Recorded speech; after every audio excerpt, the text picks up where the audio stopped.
Hey everyone, welcome to part 6 of our seminar on Marcus Aurelius's Meditations.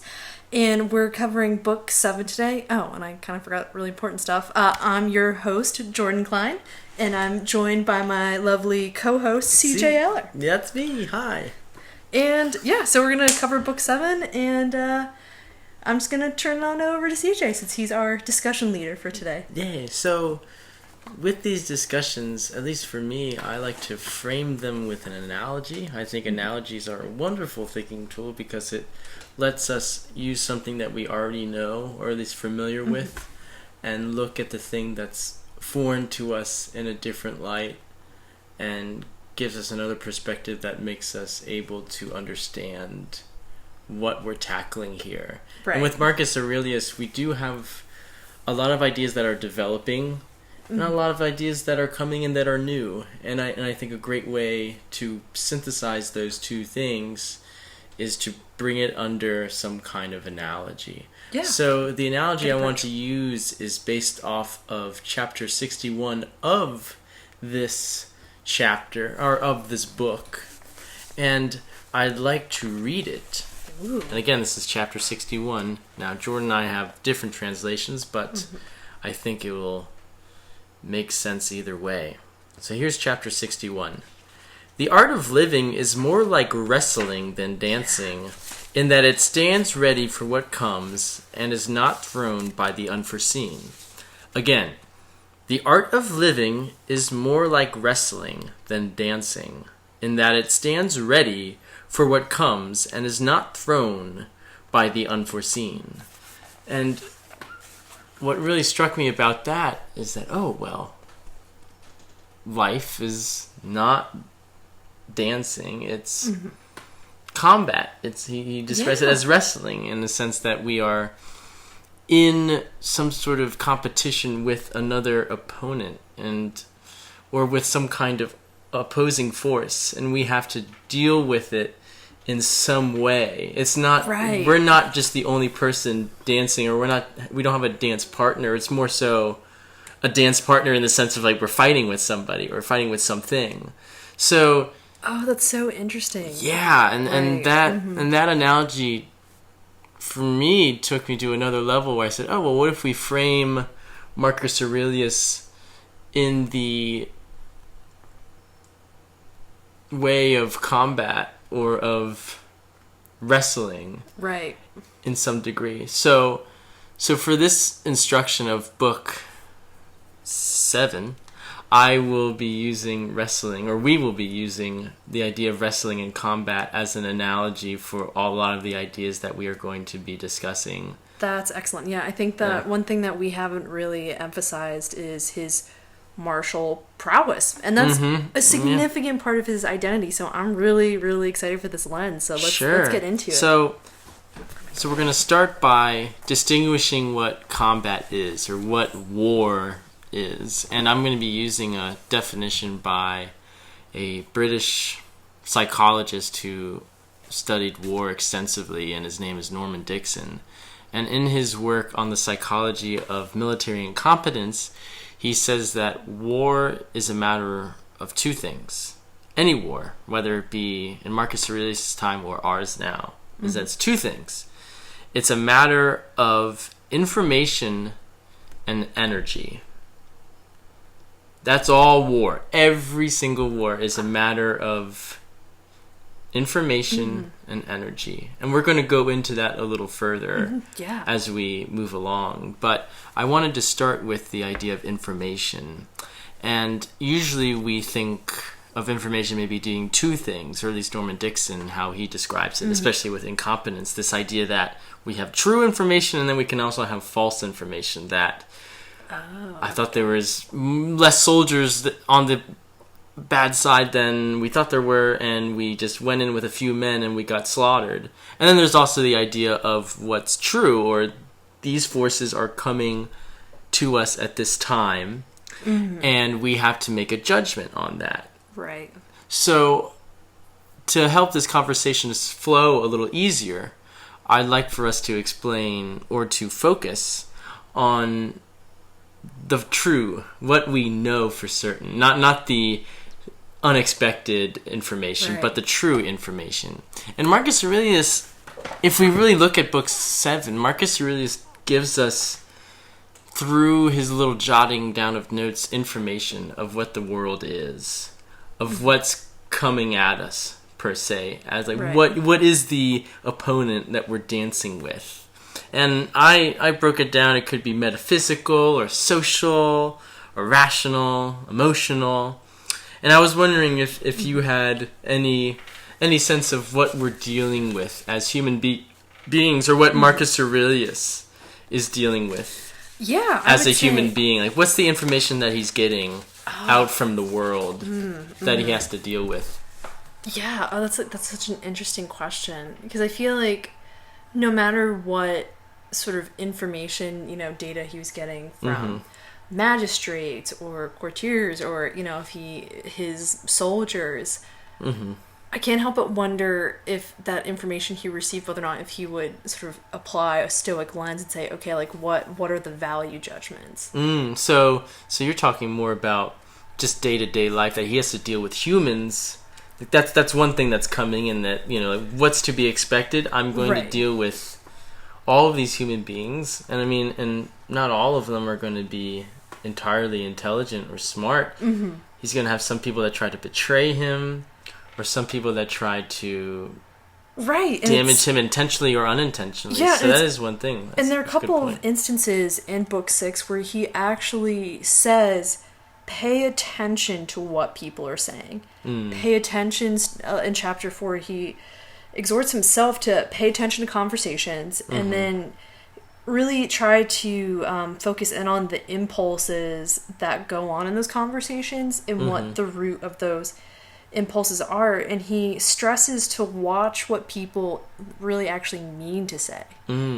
So that's a really good description of the social, I think, or at least of the information he gets, or that he's going to say, look, I'm going to get a lot of things coming in from other people. As much as we say, oh, I'm going to die, I'm going to do this, that he is a social animal too, and he's going to get all these people telling him these things. And like you said, or Marcus Aurelius said, I have to take that in and then deal with it. Later we'll talk about how he deals with it, but he's going to get stuff coming in. He's got to wonder how, okay, that's a given. I mean, especially being an emperor, that's sort of a given that you're going to have all these people to interact with. Yeah, and I mean, it's not even just the information and people, but it's making decisions off of that information. Yes, very true. And then we'll talk about that when we talk about energy. Yeah. So that's going to be the really interesting part, is that we have to establish what's coming in, and then it's how do we deal with that, right? We have a problem, or we have some energy going towards us, so how do we deal with that? Right. And that's going to be a big part, I think, in our conversation later on. Yeah, and that sort of begs the question for thinking of energy. Is it sort of like absorption or deflection, or what sort of strategies you're getting right into it. But awesome. But what I also want to stress too is this idea of being finite, or the world being finite, that his life is going to stop sooner or later, and that he has to come to that realization as well. Right. I mean, and he even says, I love in chapter 49 how he says, let me look at past dynasties and what happens. They all just go to waste. Right. And the future is going to be the same way if you really look at it. And that's what he concludes, is that, why bother thinking too much of an extra year or 1,000 years you're going to have if it's all the same. Yeah, exactly. And I think that that's something that he's constantly stressing to himself, that a lifetime of, an extra 3 years or 10,000 doesn't really matter if you take into account the entirety of reality and time itself. Yeah, so that's one thing he has to take in, and then, like you said, how is he going to deal with that? And that's going to be another thing. And then we also have to deal with the idea of emotions too, right? Right. There's a lot of parts in here, or a lot of chapters, where he discusses this idea that emotions will come up in him. And then, like you said, it's a matter of how he acts with those emotions, or how he works with them in some way.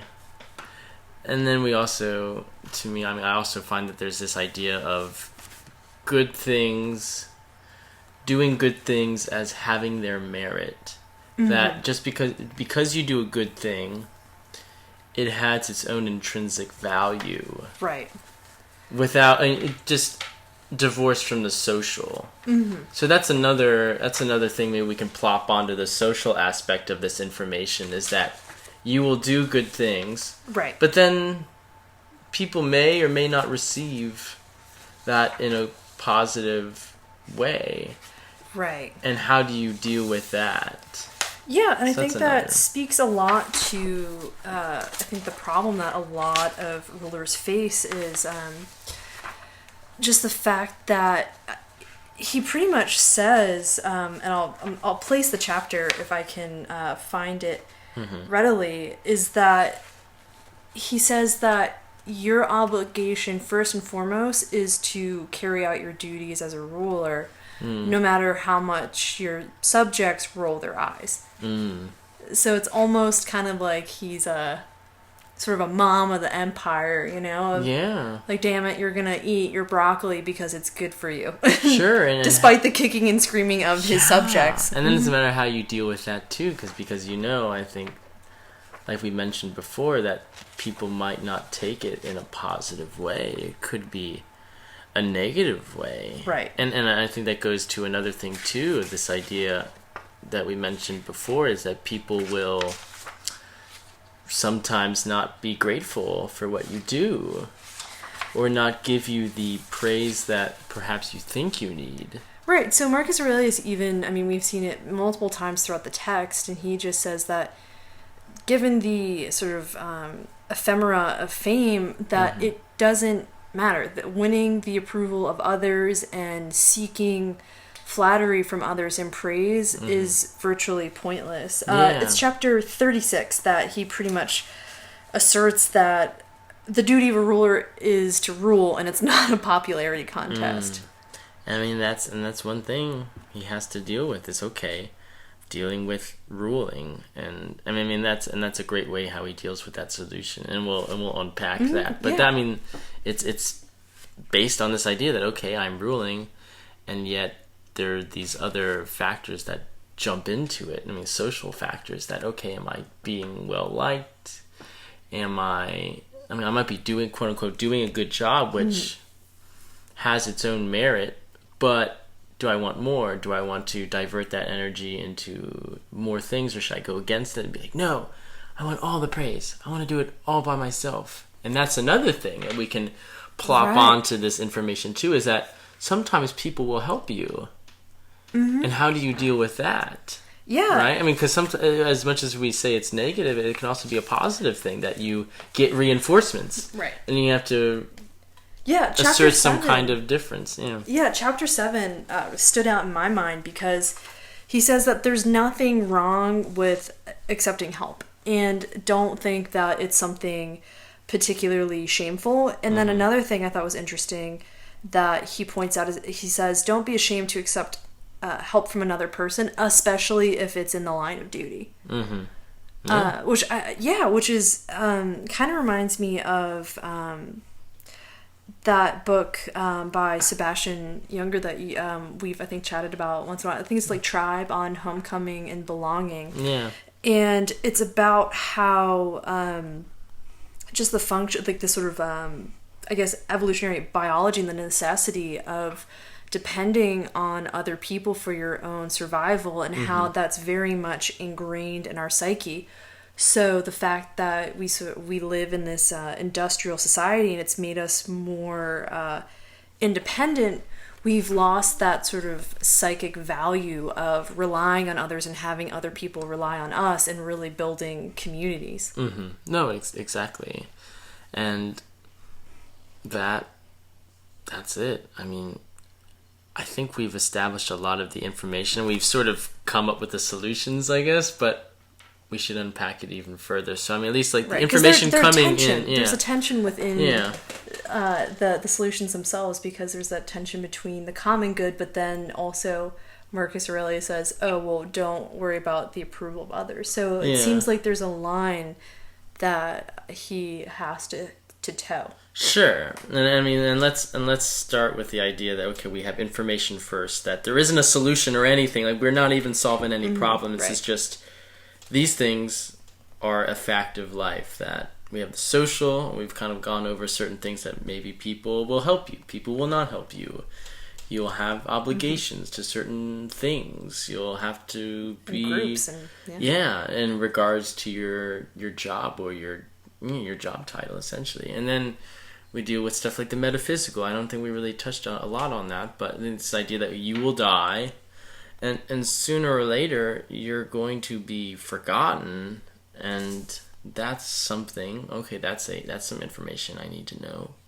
And then there's this also another thing, like I think in chapter 31, to go with the metaphysical, that all is subject to law, this universal law, that everything is subject to that.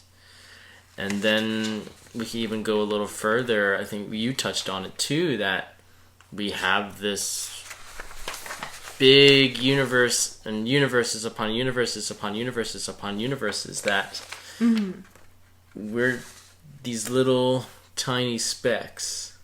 Right. Yeah, it's that's another big part that fits into the metaphysical. And then we also have this idea of emotional information too, that emotions will come in and come out of you, of others, right. And that's some baggage we have to deal with too.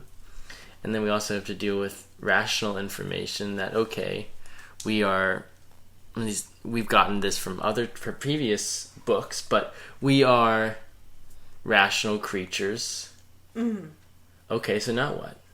So we're presented with all of this information. If we're talking about combat, so we know what the enemy is bringing, we know what we have, we know what energy is getting thrust upon us. So now the question is, what do we do with that information? And that's where energy is going to come into play. Yeah, so I guess for me and for the listeners, would you mind sort of unpacking what you would consider to be energy? Sure. When I think of energy, I think of it in lots of different ways, but I like to think of the information that we have as a certain energy in of itself. So let's take for the example of people. So, and we'll frame this in the explanation of what energy is. So you have somebody going forth at you, attacking you in some way. And that is something, okay, somebody's attacking me. All right. Now the question is, how do you approach that assailant? Do you go against them? Do you push against them? Right. So, or do you move it aside? Yeah, or do you move it aside and direct that energy, or redirect it in a positive way, using that information that you know of that thing, and using it to push it aside, or letting that energy just expend itself? I mean, if we use the analogy of wrestling, there's this idea of sprawling, where if somebody's going to try to tackle you or take you down, that you push your leg, you kind of, it's almost as if like you know what a burpee is, right? Yeah. It's almost as if like you're doing a burpee, like you just go straight into like a push-up position. But the idea of that is that energy is going forward with the attacker, and then your energy, in a sense, is going with the attacker because you're pushing your legs out when he's coming in. So you have two things going the same way, and in a sense, you put all your body weight on top of the guy, and then he just kind of sprawls out because you let it go all the way through. Because if you didn't, he would get under your legs and he would push through with his energy and take you down. But since you went with it and used it, you're able to prevent it because you're directing all that energy out, and then you're putting energy down on him. Okay. So I'm using energy, and now if we take it back, so let's say, for example, as what's happened with Marcus Aurelius, there's this idea of, okay, somebody does bad to you. Mm-hmm. Let's say somebody spits on you, for instance. Yeah.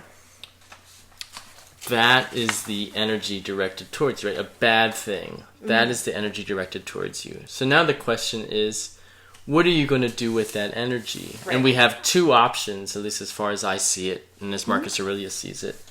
We have one, which is to push against that. Right. And in this case, it might be punching the guy or getting really angry and trying to confront him, spit on him. Mm-hmm. And then we have the second, which I will go into later. But I want to unpack the first way, which is going against the energy. Because I think a lot of these chapters are based partly on that idea of somebody pushing against the information or the energy, the information about the energy that you're receiving, in a way that, like, okay, I know that these guys are going to bring in 20,000 men. Okay, well, I'm going to attack them all the way through and I'm going to be really aggressive. Maybe it's aggression in that way. So we have to... Okay, so I guess my question is, so it's the sort of the context or the opinion in which you receive that information. Yes. Okay. Because the information is about the energy that is coming at you, or about the bad thing that is coming at you, if that makes sense. It's interesting because I almost see it flip-flopped. Yeah. Yeah. Because I almost see it's like the information is coming in, and then you perceive whether it's good or bad, and then you act accordingly. There's that way too, yeah. Let's keep it with the first one. But I want to keep with yours, but I just no, I really like that. But if we go to chapter 71, for instance, I think he uses the idea of somebody pushing back in this way, where he says, "It is ridiculous not to escape from one's own vices, which is possible, while trying to escape the vice of others, which is impossible." So we have this image of somebody trying to push against what people are doing to them, that they can in some way escape that vice, or they can say, "No, I'm not going to take it. I'm going to deny it. No. No. They try to resist, but that only leads to suffering. And what Marcus Aurelius is saying, like, it's going to lead to suffering.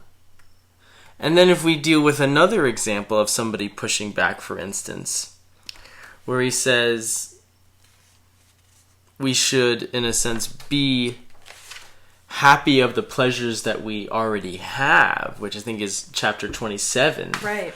But then he says, and that's wonderful, but we could, in some sense, take that and then push back in a different way. We could push back and say, well, I'm not going to go with what I have. I want more.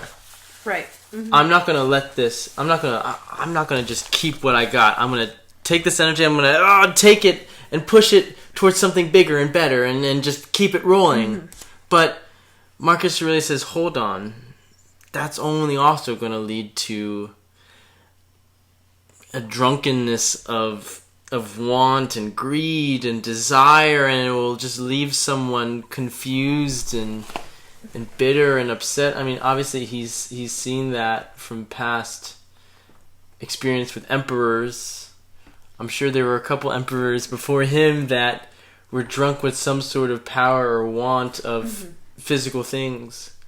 And he acknowledges that, and he says that is one thing that happens when we try to push back, when we don't just try to take what we have, when we try to take that and push it forward into something completely different and to add to it.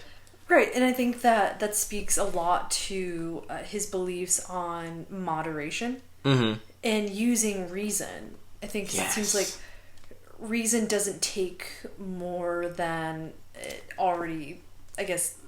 I'm trying to figure out how to phrase this in a sort of coherent way. No, it's okay. Reason wouldn't take more than it, like, Sorry, I'm like, not. No, it's okay. Reason. Reason wouldn't take more than needed. Thank you. Yeah. Ding. And I think that's the most important part, is that it'll take just what it has. Right. And that's what Marcus Aurelius wants to focus on, at least later when we talk about diverting that energy, is that, okay, if reason is self-sufficient, then I'm going to go with the flow in that regard and take that information that I have, or that energy, and use it for a better purpose. Right. And then I'll use one more example just to get this idea of pushing back against the energy and how it doesn't exactly work, or how a lot of the results resistance, aren't. Yeah, the resistance doesn't seem for Marcus Aurelius to lead to positive side effects or benefits in any way. And then in another one, he says that we have to refuse, or I guess he says if we're not conscious of wrong, then why do we live at all? That, like you said, reason is this thing that exists in us. And then he mentions too that some people scowl at reason. That people take in this energy that we all have reason. Every animal has reason. And then they push back against it. And in the word, at least in my translation, they say scowl at reason. And they say, oh, like, what reason? No. It all revolves around me. And they try to push that energy out, or, like you said, resist. Right. And again, that only leads to disruption and confusion for him. Yeah, and I would say the whole point of life, and arguably in Marcus Aurelius' framework, is that everything works in tandem towards one sort of common goal. So if everything ought to really work in accordance with reason, because that is the way that nature prescribes it, then if you act in a way that contradicts reason, then there really is no point to existence. Exactly. And that leads into the second part of how to deal with energy. And so let's at least go back to the first type, which Jordan explained better than me, where it's resistance against somebody that's attacking you. That the first thing maybe we think of is pushing back. Right. And I think that's something we have to note, is that a lot of the positive stuff that Marcus Aurelius is trying to push on himself is because, in my mind at least, he is human like us, and he has these first assumptions of pushing back and of saying, no, this isn't, people are treating me wrong, I have to do something against them because they did me wrong, or vengeance, retaliation. Yeah, in anger, he talks in several instances about the, I guess, futility of anger. And he says that people who make mistakes aren't necessarily doing it out of sort of malice, but a lot of times it's just because they are not governed by reason. Yeah, it's ignorance. So he asks, he sort of asks himself to be patient and generous with people who are less rational than he is. Right, and that goes right into the other way of dealing with somebody coming at you. Strategy number 2. Strategy number 2, which is going to be the key one for Marcus Aurelius in dealing with these things, and I think a key thing for Stoicism in general, or a key tactic, and that is using that energy, going with that energy in a respect. So I did a little martial arts in my younger years, and one of the most important things I learned from that is that a lot of ways of getting out of certain holds or certain things was going with that energy. So if somebody's trying to maybe like take your hand, there's this thing we call like a 2-hand grab or something like that. And what would be is a person would grab both your hands and push you forward. Right. And your resistance is to push back. Right, so I would want to pull back. And then you'd be pushing back, and it would just be this thing, you'd be stuck. But with us, we're supposed to So like, if you took my hands, I would go with it and try to find some way to get out of it. So I would go with you, and in going with you, I would find a way to manipulate your hands to then take you down and just follow that line of energy that you were taking me on. Okay. So with Marcus Aurelius and Stoicism, I think it's dealing with what we're dealt with, the cards we're dealt with in the world, both metaphysically and socially as human beings, in that way that something happens to you and you go with it and accept it as it is, not trying to push back against it, but flow with it. Right. And in flowing with it, you make it less of an issue, and then in some ways you can manipulate it in a way that is a positive thing. Right. So, and it's kind of like what we talked about last podcast about how he discusses setbacks, and he says if you can't do something in one way, he says, well, that's fine, just keep in mind that it's another way for you to display another virtue. And so not to get discouraged when you keep hitting a wall doing a certain thing, he says that's fine. It's just another way or a means for you to use a different tool in your toolbox. And in chapter 68 of this book, he says that the present moment is raw material for us to exercise virtue in any sphere of our lives. Right. And I think that is what we're getting at here with this idea of using what life throws at us in all of its different facets, using it and going with it to then be able to manipulate it in some way to create a positive thing. Yeah, and sort of on the same token, it not just gives you the faculty to sort of find a way out of a situation, but what I really liked is in the same chapter 68, he talks about how you can sort of retreat into reason, and it can actually be a stronghold. So it's interesting because you have reason is sort of a means of freedom, but also protection at the same time. Yeah.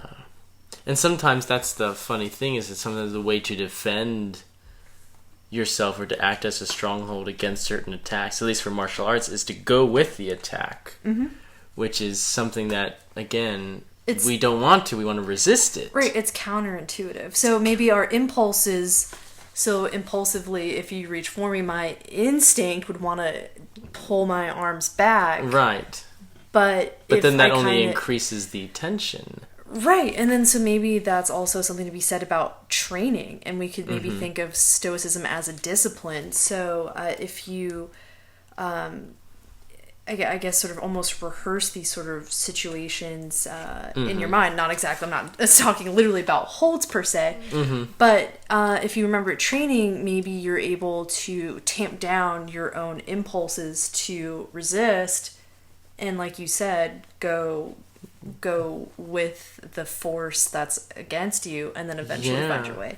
Yes, and I think that's great that you mentioned that it's a discipline and that it's a process, because the entire book we're reading here, Meditations, is an examination of Marcus Aurelius's discipline of philosophy, of his foray into Stoicism and into being a philosopher as well as being a human being in the world. He's not just contemplating the spheres. He's living in this world, and he's trying to ask himself, how do I be a better person in this world when I'm confronted with all these things coming at me, whether it be the idea that I'm going to die soon or that people are going to cut me off on the road. Yeah. All of these different things. And he has to, like you said, form a discipline around that so that he can take that and go against that impulse to resist and to go with it, and to use it in a positive way, like you said, to get out. So let's explore maybe some ways that he does that in this chapter or in this book. So do you have any in particular that you would want to start with, or any that spring to your mind as ways that he goes with the flow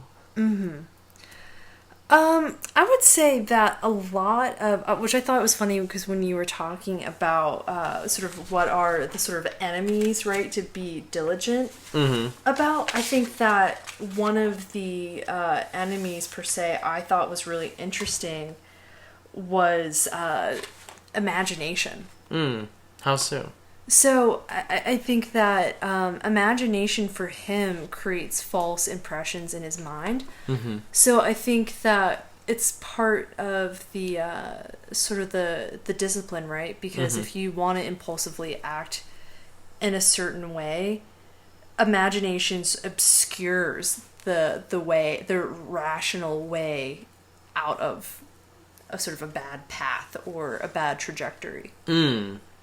Okay. In chapter 17, he says that happiness is really like it's a form of reason. It's like a daimon. It's like a positive spirit, and he actually admonishes his imagination. He tells it to go away, and he says that his imagination's presence is really just a bad habit he's cultivated, and he tries to sort of banish it. Well, imagine from his we mind. all have certain times when we trail off and we have negative thoughts, or we put ourselves in that frame where we create a negative narrative in our own minds.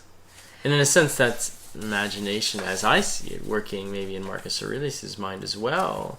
And he has to go with it and acknowledge that it's there, and then just let it do its thing, and then just let it go off. Yeah, and it's interesting because if we're talking about sort of almost like forces and like pushing and pulling and tension, in chapter 29, he warns himself that the vanity of imagination can actually pull you around like a puppet if you're not careful. So that goes straight with it, yeah. Yeah, so it's interesting because it's almost in your own mind. You can get pulled all of these different directions. So where this stoic discipline comes in is not necessarily just, I guess, like, sort of, you could say, diverting the external energies and things acting upon you, but really the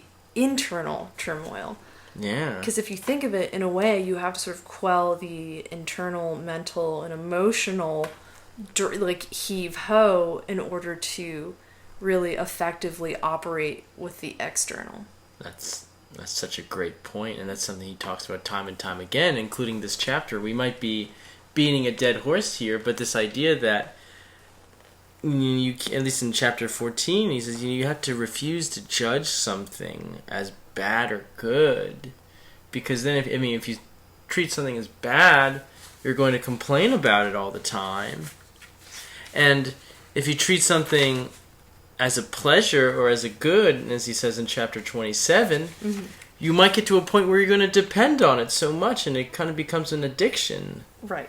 So again, he has to go with what's happening in his life, whether it be positive things or negative things, and treat them as they are. Yeah, and 54 I've really enjoyed because it's rooted in agency and happiness and impression, and he says that it's always in our power to be content with our lot. And he says it's always in our power to deal with people in a fair way. And he says it's always in our power to adequately deal with these impressions. So I really like this because there's a lot of agency bound up in how we deal with these impressions. And being content with our lot. Like, those are the two things that you said. Those are kind of like the two strategies, right, that are sort of absorbing the blows life can throw at you. And the one thing I really appreciate about Stoicism is that once you can kind of try to work through the paradox, is that by submitting to things greater than yourself, you ultimately regain a tremendous amount of agency for yourself. You know, you're not some sort of dandelion blown about in the wind. you're in fact, a wrestler with your 2 feet firmly planted on the ground. Yeah, and that's one thing he mentions in chapter 57 too, and I quote, he says, "Love only what falls your way and what is fated for you. What could sure you more than that?" In the sense of what could be better for you to do than to just love your fate. This idea of amor fati, love what is given to you. And I think, like you said, the paradox there, and what I love about this idea, in the sense that we're kind of wrestling with it, at least our Western sensibilities are wrestling with it, because we have this idea of free will, and that we can control what happens, but at the same time, things happen to us. People push against us, or things push against us that are not in our control. But in some sense, what we can control is how we take that. Right. In one analogy, we could say we're on the roller coaster, and if you're enjoying it, if you're making it to yourself, you're enjoying it, then you will succeed. Right. That is amor fati, is enjoying the ride, no matter how many loops you go through, how many corkscrews, or how bumpy the ride is. If you're loving it, that's amor fati. And I think that is going with the energy, that analogy that we're just going with here, idea of combat, of having somebody throw a punch and then you push against it, or you go with the punch and you roll with the punches. Yeah. And that's another thing too. You're rolling with them. You're not resisting against the punches. You're not pushing back against the punches. You're rolling with them. And in rolling with them, you take that blow and make it less of what it is, of what it could be. Yeah, and in chapter 51, I think he's quoting Euripides in this, but when the gods send us adversity, men must toil and not complain. Yeah. Because isn't it just the natural thing to complain, or like you said, to try to pull your hands out? That's the natural thing. Yeah, so I think that... so this is a direct quote. "When a storm from the gods blows down upon us, man must toil and endure and not complain." Yeah. So, the storm, we have information about a storm. A storm's going to happen, and a storm does happen. And then it's a matter of how we direct that energy that we're receiving. Do we try to resist it, like you said, or do we go with it? And Marcus Aurelius is reminding himself that he has to go with it in order to be content with his lot. And I suppose that's the question too, what benefit there is with rolling with the punches. Is it that you're just not, if we continue that analogy, is it just like that you're not injured? Or how would or is there any way of Marcus Aurelius of commending this idea, or saying like, I should do this because I'm not going to be beat up in the end? Or is it maybe just because this is the way nature works in some way, or I'm using what's natural and going with it? That's not a question that is very readily answered. No, that's very true. But I think if we look at it in some way, and in what we've been describing, what Marcus Aurelius has been describing, there's this way that, if we're talking about combat, there's this way the body works and how it functions. And how it functions in regards to space and gravity. Yeah. And that any sort of martial art, especially in defense, is using that information that we have of the body, and using it for its benefit of not being injured or not being hurt as much. So, in some sense, we get the idea with Marcus Aurelius is that he's using what the world is, or what the mind is, what the world is made up of, and what rules it, and he's going with that, and that in going with that flow, you are in tune with yourself and everyone around you in the world, and in some way being in tune is the positive thing. I think maybe that's what he's getting at, is if you're in tune with all of that, then you are living a generous and happy life. Right. And maybe that's what Stoicism is trying to get at, is going with the flow of things. So going with the flow with the punches, rolling with the punches in some respect. I don't know if that's... Yeah, I mean, I think that if we... I'll try to find the exact chapter, but he stresses that the universe is governed by one God, which I thought was pretty interesting, and one law and one reason. Yeah, no, I think that's might be 31. So let's see, yeah, because he stresses it kind of throughout the book, but yeah, it just seems to me. Oh, here we go. It's chapter 9. Oh, chapter 9. Yeah. So chapter 9, he says that everything is interwoven, and all of the bonds between things are sacred. And he says that God, one God, presides over one law, one substance, one reason, and one truth. And then, in a few instances throughout this book, he refers to the universe. I guess each person or each individual being or creature really as sort of a limb in this universe. So in 13, he talks about how the universe is a common body and each individual is a particular limb. So I think that his view, his worldview of how he understands his position in the universe, really, I mean, it all goes back to just sort of going with the flow. If you are a part of this fluid whole, then ultimately you're going to want to participate in a coherent way with the universe at large. If you are sort of like an appendage. Yeah, and I think that's the theme, at least, or what we're getting at in some way, is going with the flow, because I mean, that implies that there is some flow already that we're dealing with, whether it be somebody trying to attack you or try to like tackle you. There's some inherent flow that is happening in that moment. Right. And the decision is, do you go with it?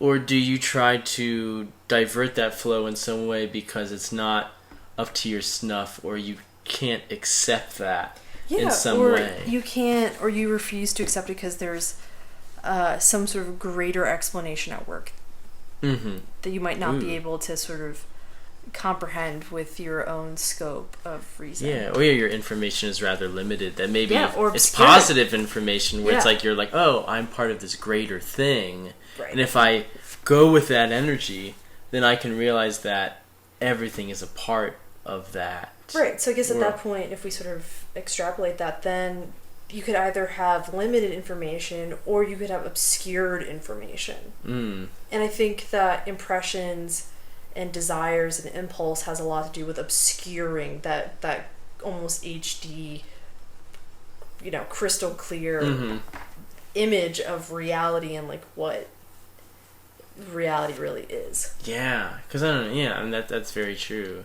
Because if you think of people that aren't trained in a martial art, or maybe people that are limited in their scope of self-defense, there's a lot of things that the body does that perhaps they don't realize, or they don't go with. Yeah. If I got mugged, I'd probably flail or panic. I'd probably do the case, sort of the textbook definition of what not to do. I probably would do that versus, let me think calmly about this, Right. And then that would have to do with an idea of obscured information or lack thereof of information. And that to have philosophy is in a way to have a self-defense book, or how to in self-defense where you, or martial arts in general, where you realize how the body works, and that resisting is ultimately going to lead to failure, or leads to unrest, leads to these negative things that happen. And in this book in particular, I think Marcus outlines that, where we can depend on these quote-unquote luxuries that we have, even if we admit, like, okay, it might not be a lot, but it's what I got. that could lead to somebody just drinking themselves to death. Or like, I'm poor, but I can afford enough for alcohol, so I'm just going to spend all my money on alcohol. And they could just take that as a dependency and addiction and all of those things. So I think Marcus knows that, and obviously he's seen it, as any of us have, but especially him. And he's seen negative people, or people treat other people wrong, and then go out and kill them, or well, not to mention physically injure them. Yeah, and I mean, I'm sure that he's committed somehow to a degree. That's another big thing. Yeah. I mean, the thing is that he was, a general and an emperor. I mean, he had blood on his hands. Like, there's no way to go about it. People start as white belts. They don't realize that the big guys at the top, they always had to start as the flailing around. They started like that, and that it takes so much work. And I think one way to make it even more reassuring is that, and there's this little quip where a black belt is only the beginning. Just because you get to that point, that's only the start. It's almost as if a black belt to some is just a means of showing that, okay, now I'm ready to learn something. Right.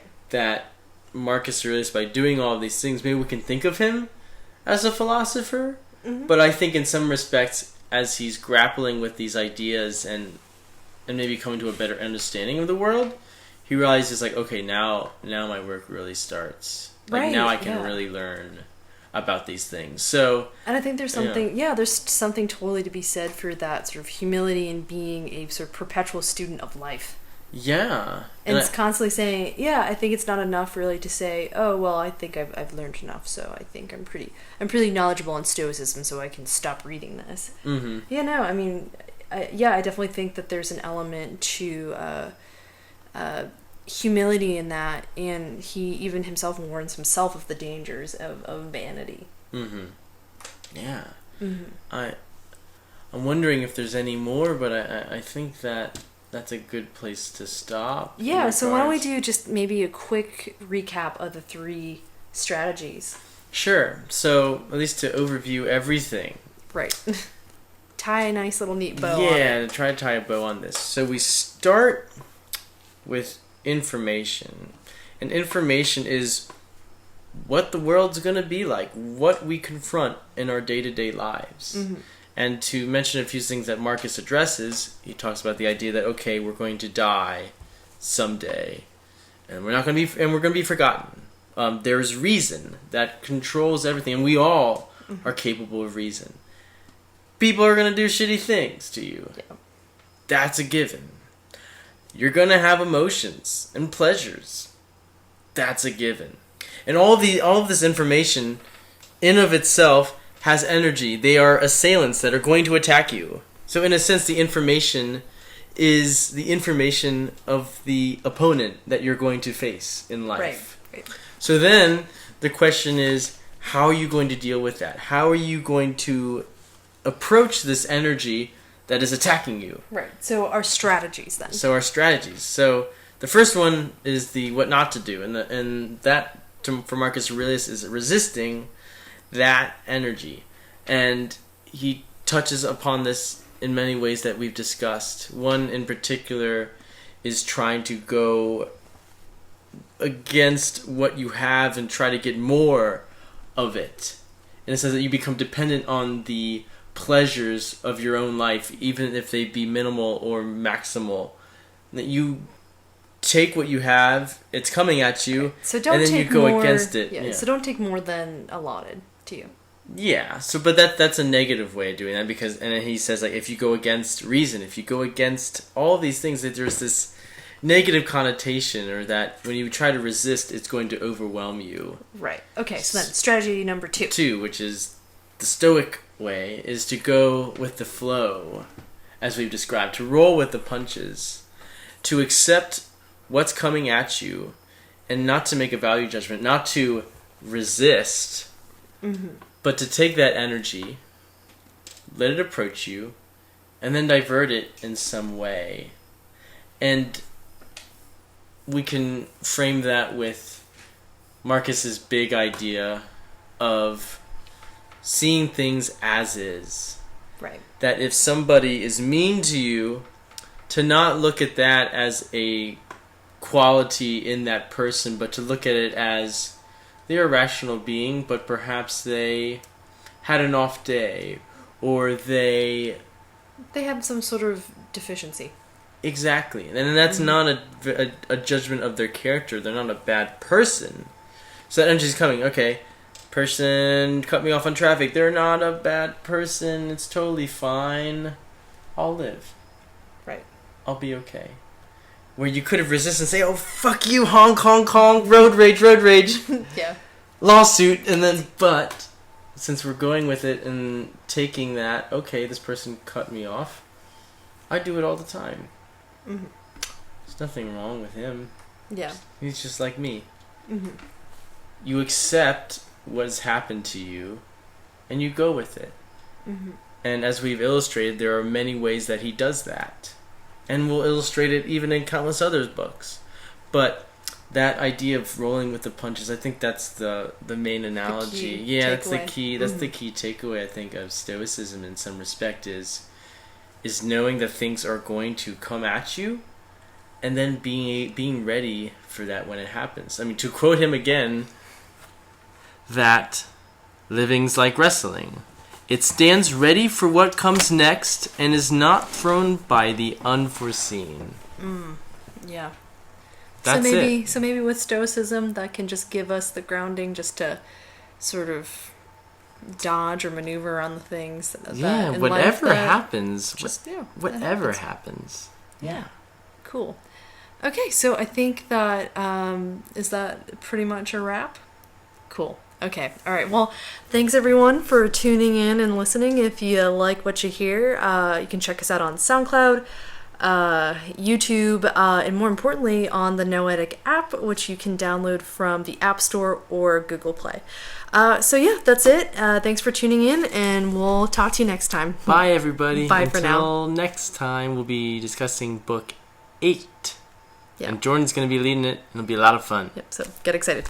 Thanks everyone, and bye.